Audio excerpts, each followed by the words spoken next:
Mendengar. Selamat pagi teman-teman. Di kesempatan kali ini kita akan mempresentasikan tentang etika dalam perspektif administrasi pendidikan.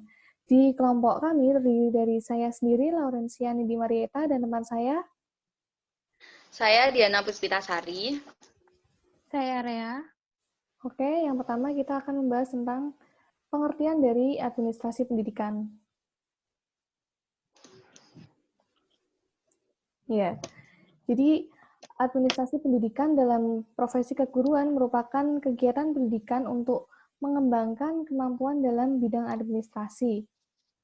Jadi secara umum, pengertian administrasi pendidikan ialah pembinaan, pengawasan, dan pelaksanaan segala sesuatu yang berhubungan dengan urusan-urusan sekolah. Administrasi pendidikan mencakup kegiatan-kegiatan yang luas yang meliputi seperti kegiatan perencanaan, pengorganisasian, pengarahan, pengawasan, dan masih banyak lagi yang menyangkut bidang-bidang material, personel, dan spiritual dalam bidang pendidikan pada umumnya, yang khususnya diselenggarakan di sekolah. Selanjutnya, yaitu fungsi administrasi pendidikan. Jadi pada dasarnya, fungsi administrasi merupakan proses pencapaian tujuan melalui serangkaian usaha. Oleh karena itu, fungsi administrasi pendidikan dibicarakan sebagai serangkaian proses kerjasama untuk mencapai tujuan pendidikan itu. Proses sebagai fungsi administrasi pendidikan menengah agar kegiatan dalam komponen administrasi pendidikan dapat berjalan dengan baik dan mencapai tujuan. Kegiatan tersebut harus dikelola melalui sesuatu tahapan proses administrasi pendidikan yang meliputi fungsi-fungsi sebagai berikut. Yang pertama yaitu fungsi perencanaan. Jadi perencanaan itu apa sih? Perencanaan itu adalah suatu proses mempersiapkan serangkaian pengambilan keputusan untuk dilakukannya tindakan dalam mencapai tujuan organisasi. Dan yang kedua yaitu pengorganisasian. Jadi pengorganisasian di sekolah dapat didefinisikan sebagai keseluruhan proses untuk memilih dan memilah orang-orang, terutama guru dan personel sekolah lainnya, serta mengalokasikan prasarana dan saran untuk menunjang tugas orang-orang dalam rangka mencapai tujuan sekolah. Kemudian yang ketiga yaitu pengarahan.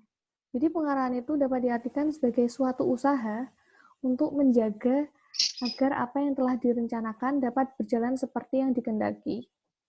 Kemudian yang keempat yaitu ada pengkoordinasian.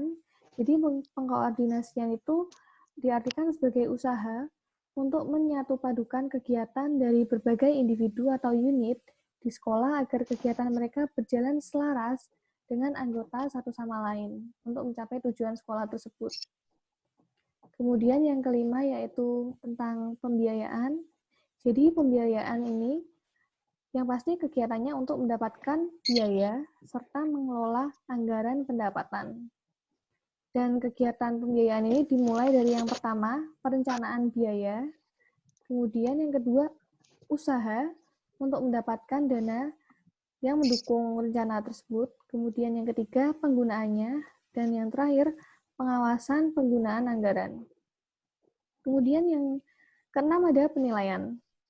Dalam waktu-waktu tertentu, sekolah pada umumnya atau anggota organisasi seperti guru, kepala sekolah, dan murid, pada khususnya harus melakukan penilaian tentang seberapa jauh tujuan yang telah ditetapkan yang sudah tercapai, serta mengetahui kekuatan dan kelemahan dari program yang dilaksanakan.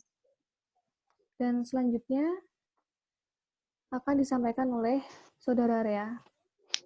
Silakan. Oke, terima kasih. Kemudian yang ketiga ada ruang lingkup administrasi kependidikan. Jadi administrasi pendidikan itu pokoknya semua bentuk usaha bersama untuk mencapai tujuan pendidikan dengan cara merancang, mengadakan, dan memanfaatkan sumber-sumber seperti sumber daya manusia, uang, peralatan, dan waktu. Tujuan pendidikan itu sendiri memberikan arah kegiatan sesuai serta kriteria keberhasilan dalam kegiatan itu. Administrasi pendidikan memiliki berbagai bidang pekerjaan. Berikut ini merupakan ruang lingkup administrasi pendidikan. Yang pertama, administrasi tata laksana sekolah. Hal-hal ini meliputi organisasi dan struktur kepegawaian tata usaha, anggaran belanja keuangan sekolah, masalah kepegawaian dan kesejahteraan personel sekolah, masalah perbekalan dan perlengkapan, dan keuangan dan pembukuannya. Kemudian,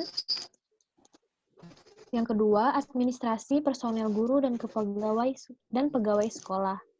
Hal ini meliputi pengangkatan dan penempatan tenaga guru, organisasi personel guru-guru, masalah kepegawaian dan kesejahteraan guru, serta rencana orientasi bagi tenaga guru yang baru. Kemudian yang ketiga, administrasi peserta didik. Di sini hal-hal yang meliputi yaitu organisasi dan perkumpulan peserta didik.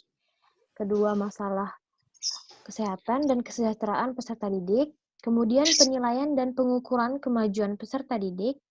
Keempat, bimbingan dan penyuluhan bagi peserta didik. Kemudian, supervisi pengajaran. Hal-hal ini menyangkut usaha membangkitkan dan merangsang semangat guru-guru dan pegawai tata usaha dalam menjalankan tugasnya masing-masing secara baik. Kemudian usaha mengembangkan, mencari, dan menggunakan metode-metode baru dalam mengajar dan belajar untuk lebih baik lagi. Kemudian mengusahakan cara-cara menilai hasil-hasil pendidikan dan pengajaran dengan baik. Kemudian yang E, pelaksanaan dan pembinaan kurikulum. Hal-hal ini meliputi mempedomani dan merealisasikan apa yang tercantum di dalam kurikulum sekolah yang bersangkutan dalam usaha mencapai dasar-dasar dan tujuan pendidikan dan pengajaran. Kemudian menyusun dan melaksanakan organisasi kurikulum beserta materi-materi, sumber-sumber, dan metode-metode pelaksanaannya. Disesuaikan dengan pembaruan pendidikan dan pengajaran, serta kebutuhan masyarakat serta lingkungan sekolah. Kemudian kurikulum bukanlah merupakan sesuatu yang harus diikuti dan dituruti begitu saja dengan mutlak tanpa perubahan dan penyimpangan sedikit pun. Jadi karena kurikulum merupakan pedoman bagi para guru dalam menjalankan tugasnya sebagai pendidik. Yang terakhir, pendirian dan perencanaan bangunan sekolah. Hal-hal ini meliputi cara memilih letak dan menentukan luas tanah yang dibutuhkan dengan cara mengusahakan, merencanakan, dan menggunakan biaya pendirian gedung sekolah dengan baik dan benar. Kemudian menentukan jumlah dan luas ruangan-ruangan kelas, kantor, gudang, asrama, lapangan olahraga, dan sebagainya. Kemudian cara-cara penggunaan gedung sekolah, fasilitas-fasilitas lain yang efektif dan produktif, serta pemeliharaan yang secara kontinu. Kemudian alat-alat perlengkapan sekolah dan alat-alat pelajaran yang dibutuhkan seperti papan tulis, spidol, dan lain-lainnya. Kemudian akan dijelaskan oleh Saudara Diana.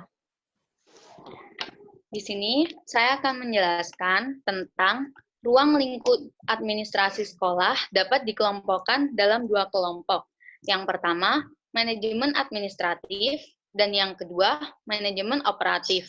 Nah, di sini manajemen administratif meliputi proses manajemen yang pada dasarnya terdiri dari perencanaan, pengorganisasian, penggerakan, pengawasan. Nah, sedangkan manajemen operatif meliputi unit-unit kegiatan dalam sebuah organisasi yang diantaranya terdiri dari administrasi kesiswaan, administrasi pengajaran, administrasi personil, administrasi persuratan dan kearsipan, administrasi keuangan, administrasi perlengkapan, administrasi hubungan masyarakat, serta administrasi perpustakaan. Nah, sedangkan peranan guru dalam administrasi pendidikan, yaitu tugas utama guru, yaitu mengelola proses belajar mengajar dalam suatu lingkungan tertentu, yaitu di lingkungan sekolah. Di sekolah, guru berada dalam kegiatan administrasi sekolah. Sekolah melaksanakan kegiatannya untuk menghasilkan lulusan yang jumlah serta mutunya telah ditetapkan.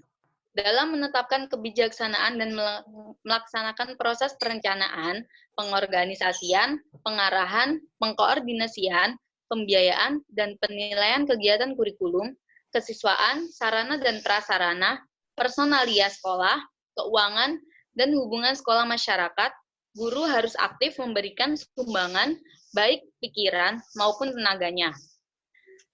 Di sini beberapa peranan guru, yaitu yang pertama guru sebagai perancang, yang kedua guru sebagai penggerak, yang ketiga guru sebagai evaluator, dan yang keempat guru sebagai motivator. Etika profesi administrasi kependidikan bagi generasi milenial. Dengan adanya etika profesi dan pengaturan administrasi kependidikan, maka diharapkan terbentuk keteraturan serta di dalamnya mencakup nilai-nilai moral dalam sistem administrasi kependidikan. Nah, sekian dari kelompok kami.